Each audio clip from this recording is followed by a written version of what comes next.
Hi everyone, আসসালামু আলাইকুম। আরও একটি নতুন রেসিপি দেখার জন্য আপনাদেরকে ওয়েলকাম জানাচ্ছি।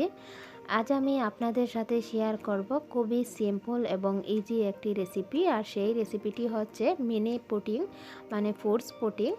আজ আমি সেটি আপনাদেরকে খুবই সহজভাবে তৈরি করে দেখাবো। যেহেতু সামনে ঈদ, আপনারা অল্প উপকরণে এবং অল্প সময়ে এই পুডিংটি তৈরি করতে পারবেন এবং আত্মীয় স্বজনদেরকেও চমকে দিতে পারবেন। আর এটি খেতে অসম্ভব মজার। আশা করি আপনাদের কাছে আমার আজকের রেসিপিটি ভালো লাগবে। যদি ভালো লেগে থাকে প্লিজ আমার চ্যানেলটি সাবস্ক্রাইব করবেন, লাইক শেয়ার কমেন্ট করবেন, পাশে থাকা বেল বাটনটি বাজিয়ে রাখবেন। আমি কোনো রেসিপি দেওয়ার সাথে সাথে যেন আপনাদের কাছে পৌঁছে যায়। আর যেহেতু আমি এই চ্যানেলের নতুন, কথাবার্তায় কোনো ভুল হতে পারে, তো প্লিজ দয়া করে আমাকে ক্ষমা করবেন। তো প্রথমে আমি এখানে একটি প্যান নিয়েছি। প্যানের মধ্যে দিয়ে দিচ্ছি আমি 1 কাপ দুধ। এই দুধটি কিন্তু আমি আগে থেকে জাল করা দুধ, তো সেই দুধটি আমি দিয়ে দিচ্ছি আমি এখানে 1/3 কাপ থেকে একটু কম চিনি। তো চিনিটা আপনারা বুঝে দেবেন আপনাদের মিষ্টি অনুযায়ী। তো দিয়ে দিচ্ছি আমি এখানে 1 টেবিল চামচ আগার পাউডার। আপনারা চাইলেও কিন্তু এখানে চায়না গ্রাসও ব্যবহার করতে পারেন। তো আমি যে উপকরণগুলো দিয়েছি সেটা মানে সমান মাপে দিলে কিন্তু পারফেক্ট পুডিং বা পারফেক্ট রেসিপি পাওয়া যাবে। তো এখন আমি এটাকে খুব ভালোভাবে মিশিয়ে চুলায় জাল করব, অনবরত নেড়ে ছেড়ে। তো যখন জাল করতে করতে এভাবে একটু বলক উঠে যাবে এবং ঘন হয়ে যাবে, তখন বুঝতে হবে যে দুধের মিশ্রণটা মানে বেটার হয়েছে, পারফেক্ট হয়ে গিয়েছে।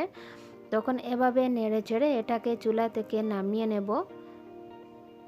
আর এ পর্যায়ে আমি এটাকে 5 থেকে 6 মিনিট জাল করেছি।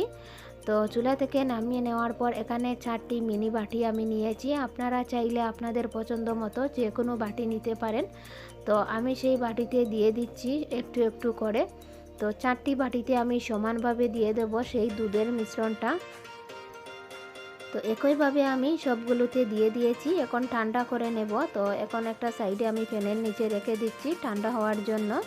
তো এখন আমি উপরের লেয়ারটা তৈরি করব। উপরের লেয়ারটা তৈরি করার জন্য এখানে আমি 1 কাপ নর্মাল পানি নিয়েছি। দিয়ে দিচ্ছি আমি 1 টেবিল চামচ আগার পাউডার। সেই সাথে দিয়ে দিচ্ছি আমি এখানে চিনি। তো চিনিটা কিন্তু আপনারা আপনাদের পছন্দ মতো দেবেন। আমি এ পর্যায়ে 2 টেবিল চামচ চিনি দিয়েছি। দিয়ে একটি হ্যান্ড হুইস্ক দিয়ে সম্পূর্ণ আগার পাউডারটাকে খুব ভালোভাবে মিক্স করে নিচ্ছি। তো নেওয়ার পরে এখানে আমি চুলায় বসিয়ে এটাকে জাল করব। তো ঠিক এভাবে নেড়ে চেড়ে রেখে চুলায় আমি জাল করে নিয়েছি 5 থেকে 6 মিনিট। তো 5 থেকে 6 মিনিট জাল করার পরে যখন এটা বলক উঠে যাবে এবং ফেনা ফেনা হয়ে যাবে, এ পর্যায়ে এটাকে চুলা থেকে নামিয়ে নিতে হবে।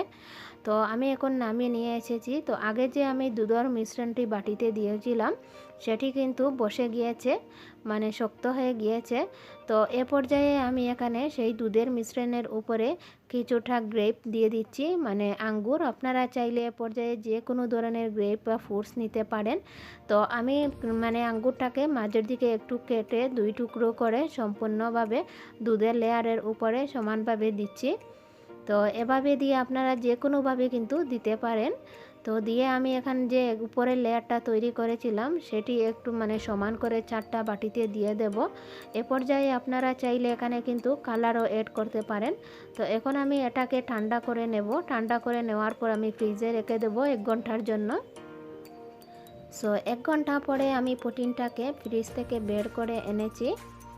তো দেখতেই পাচ্ছেন এ পর্যায়ে আমার পুডিংটা খুবই শক্ত হয়ে গিয়েছে। এখন আমি একটি প্লেটে নিয়ে নেব। তো এভাবে আলতো হাতে কিন্তু ট্যাপ করলে মানে পুডিংটা বাটি থেকে পড়ে যাবে। তো এভাবে সবগুলো পুডিং আমি প্লেটে নিয়ে নিচ্ছি। আর এই কাজটা কিন্তু আলতো হাতে করতে হবে, এতে না হলে উপরের লেয়ারটা আগে পড়ে যেতে পারে প্লেটে। তো দেখলেন তো খুবই সময়ে মানে অল্প সময়ে অল্প উপকরণে এই পুডিংটা তৈরি করা যায়। তো এখন আমি উপরের দিকটা আপনাদেরকে দেখিয়ে দিচ্ছি কেমন হয়েছে।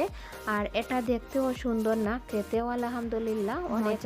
তো এখন আমি অফ ক্যামেরায় একটি পুডিং কেটে নিয়েছিলাম। আর দেখতে পাচ্ছেন এটা কতটুকু সুন্দর হয়েছে। আর দেখতে যতটুকু সুন্দর, খেতে অসম্ভব মজার। তো আশা করি আপনারা বাসায় অবশ্যই একবার এই পুডিংটি ট্রাই করবেন। আর যদি ভালো লাগে থাকে প্লিজ একটি লাইক দিতে একদম ভুলবেন না। এবং আমাকে সুন্দর সুন্দর কমেন্ট করবেন। আপনাদের সুন্দর সুন্দর কমেন্ট কিন্তু আমাকে অনেক অনেক উৎসাহী করে। আজ এই পর্যন্তই, আল্লাহ হাফেজ।